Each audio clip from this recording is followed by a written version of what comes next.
Wesh la famille, bonjour à vous, j'espère que tout va bien pour vous. Pour ce qui est de ma part, je vais très bien. Donc aujourd'hui, on va faire un peu l'actualité du club de Manchester United, les news qui sont apparues parce qu'il y a pas mal de choses justement qui s'est passé en fait lors de ces derniers jours où j'ai pas fait de vidéo. Donc on va reprendre un à un ce qui s'est passé en fait.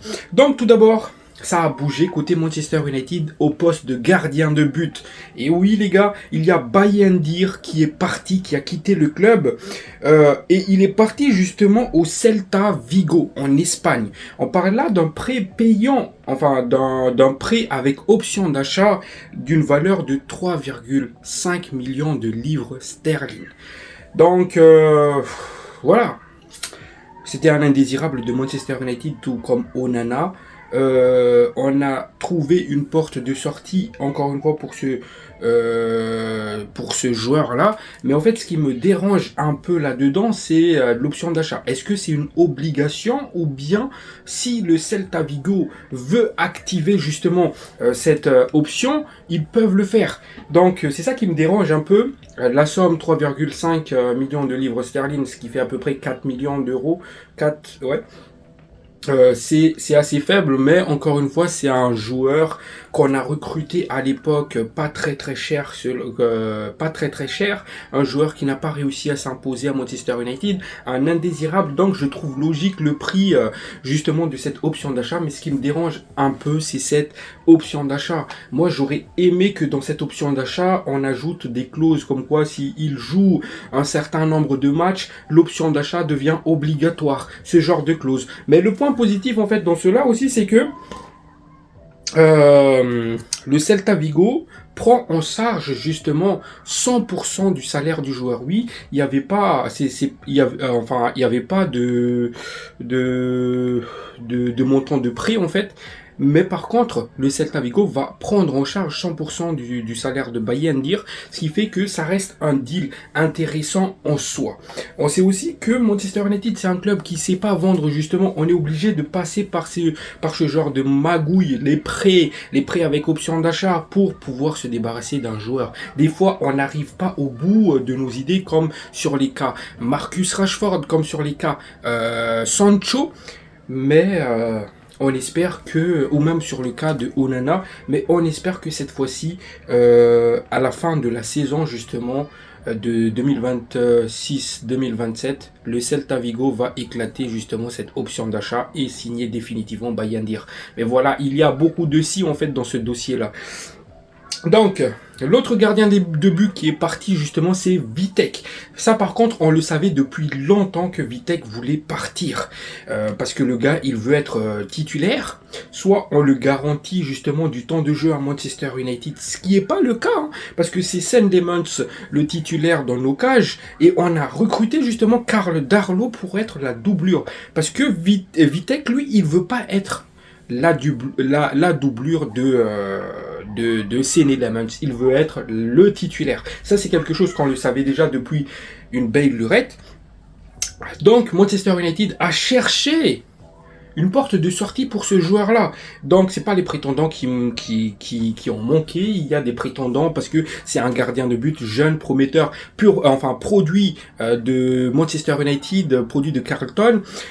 C'est un pur profit, hein, parce que c'est un jeune formé au club. Donc, Manchester United fait un pur profit dessus. C'est pour cela aussi que Manchester United était vendeur.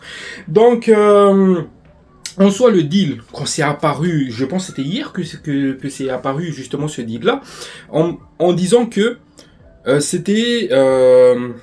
on parlait là de vente à 14 millions de livres sterling pour Vitek. C'est ce que j'ai vu de base. Je me suis dit, enfin Manchester United en fait passe cette barre de 10 millions de livres sterling pour vendre les jeunes de l'académie, nos jeunes joueurs formés au club. Mais en fait, plus tard dans la soirée, justement, les informations sont apparues comme quoi le deal en soi, c'est 7 millions payés net par Middlesbrough, payé net, c'est-à-dire 7 millions de livres sterling payés net à Manchester United. Par contre, ça peut monter jusqu'à 14 millions de livres sterling en fonction des différentes clauses dans le deal, en fait. Les nombres de minutes, les nombres de matchs disputés par le joueur, peut-être une éventuelle montée en première ligue, etc. En fait, il y a vraiment des structures dans le deal qui permet au prix de monter jusqu'aux 14 millions de livres sterling. Par contre, malgré cela, malgré tout ça là, Manchester United garde une contrôle par rapport aux joueurs. Parce que il y a quand même 35% à la revente. C'est-à-dire si Middlesbrough derrière décide de revendre le joueur, le gardien de but. Imaginons, il fait une excellente saison en deuxième division, etc. Il marque les esprits. Donc il y a des clubs qui viennent dessus pour le l'acheter. Manchester United a quand même 35% à la revente. Et il y a aussi une clause de rachat ajoutée par Manchester United qui est à 20 millions. Et c'est là aussi qui c'est intéressant. Et surtout, Manchester United est la priorité si jamais il y a une éventuelle vente du joueur derrière. C'est-à-dire, si Middlesbrough décide de faire un profit sur Vitek dans l'avenir, avant de le mettre sur le marché, ils sont dans l'obligation de contacter Manchester United pour voir si Manchester United est intéressé pour rapatrier le joueur avant de le mettre sur le marché.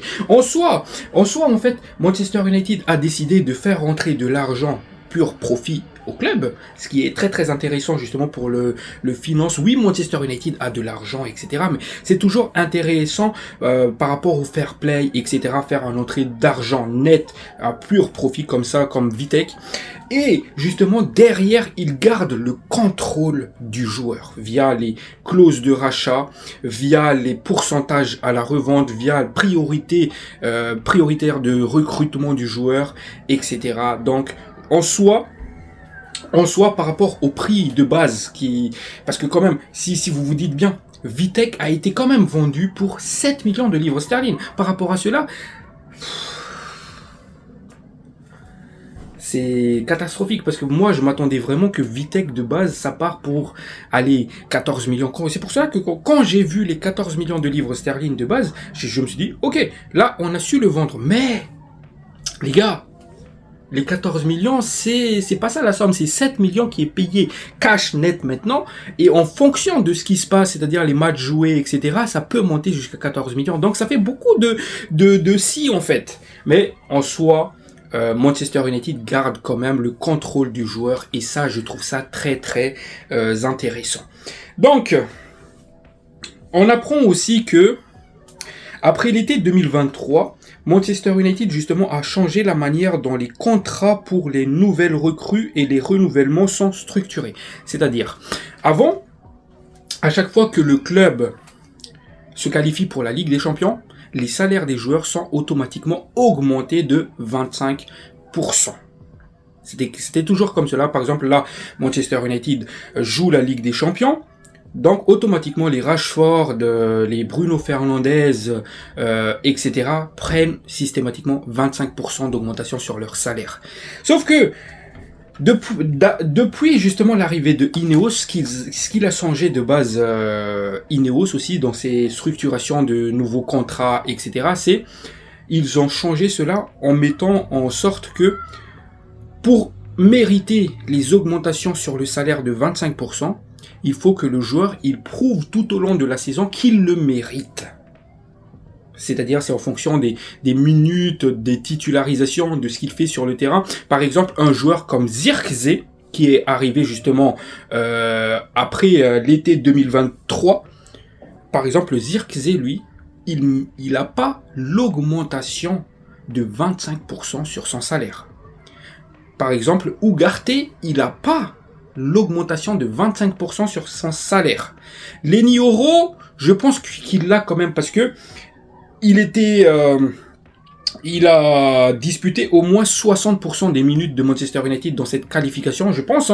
Je pense que Leny Yoro, il a eu pas mal de titularisations, notamment sous l'ère Ruben Amorim, quand on était encore aux défenses à 3, les backfouts.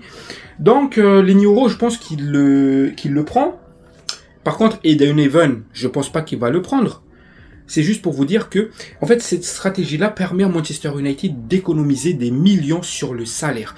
Et ça, je trouve ça, c'est une masterclass quand je vois cette nouvelle-là. Je trouve que c'est vraiment très très intéressant ce qu'ils ont fait Ineos par rapport à cela. Et je me dis pourquoi Woodward, pourquoi il n'a pas pensé à cela? Pourquoi il n'a pas pensé à ce genre de choses? C'est vrai que il faut mériter ton augmentation sur le salaire.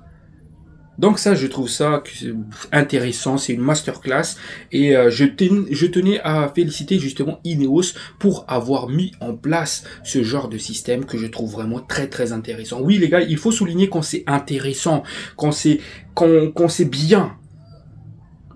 On n'est pas là juste pour allumer.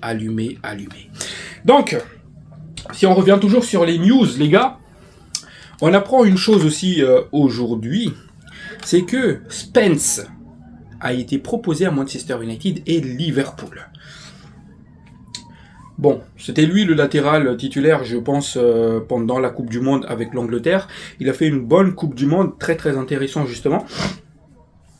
Et évidemment, je l'ai déjà proposé dans mes vidéos. Spence, ça peut être un bon coup justement pour ce poste-là. Maintenant, à voir si Manchester United va faire justement le pas pour le recruter. Pour le moment, ça parle beaucoup de Lewis Hall. De temps en temps, ça parle de Lewis Kelly. Mais la rumeur Spence, ça revient assez souvent. Donc, il faut faire attention à cela. Je pense que c'est un joueur très très intéressant. Il a fait une grosse Coupe du Monde. Par contre, c'est un joueur qui est sous-estimé, qui est sous-coté. Hein, parce que moi, il m'a choqué vraiment pendant la Coupe du Monde, les gars. Donc, continuons. Moi, je pense, les gars, moi, je dis ça, je dis rien. Hein, je pense que le dossier Baleba, ça tombe à l'eau. Pourquoi ? Moi, je pense que Manchester United va pas l'acheter, va pas le recruter cet été. Parce que déjà, ils l'ont pas fait jusqu'à maintenant. Et en plus, le joueur, il s'est blessé lors de sa prépa d'avant-saison. Ok, c'est pas une blessure grave qui va faire qu'il va louper des mois, mais au moins, il va louper le début de la saison avec Brighton. Donc, avec cette rumeur-là aussi, je pense que Manchester United va pas faire Carlos Baleba. Parce que s'ils le voulaient vraiment, ils l'auront déjà fait depuis.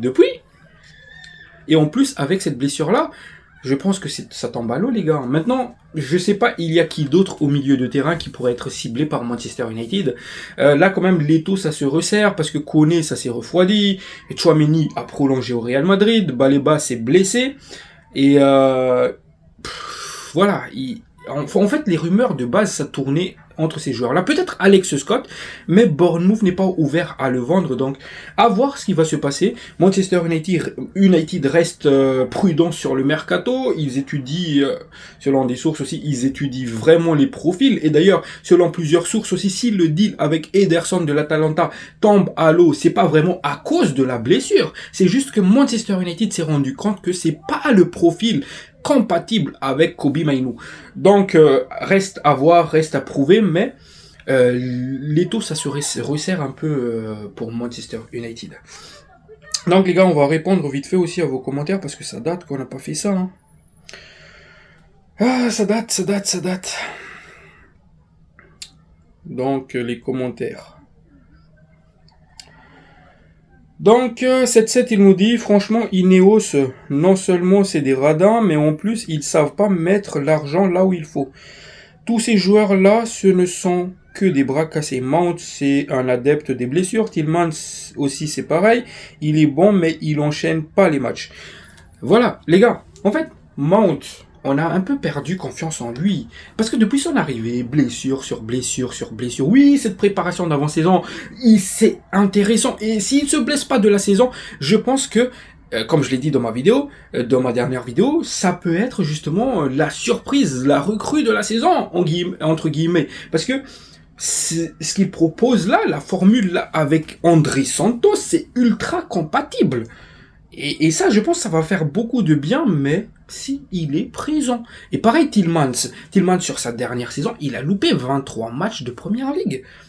Oui, c'est un joueur, techniquement, c'est très fort. C'est comme Mason Mount, techniquement, c'est très fort. Mais On espère que ces gars-là, ils vont pas se blesser. Et comme je l'ai dit, vu que ces gars-là, c'est des blessures sur blessures, on n'a que 5 milieux de terrain, les gars. C'est-à-dire que si Mount Tillman se blesse, il reste plus que 3 milieux de terrain derrière. Donc il faut faire très très attention, et d'où l'importance d'aller chercher un troisième milieu de terrain. Donc voilà, je suis d'accord. Prince Naya, il nous dit... Salut mon frérot, mon Q1, salut. Ça fait un moment que j'avais pas fait de commentaires sur tes vidéos. Pour moi, ne pas recruter Baleba cet été serait une très grosse erreur. Ce mec coche toutes les cases. Il a une maigre salaire et il veut quitter Brighton pour nous rejoindre. C'est seulement maintenant ou jamais.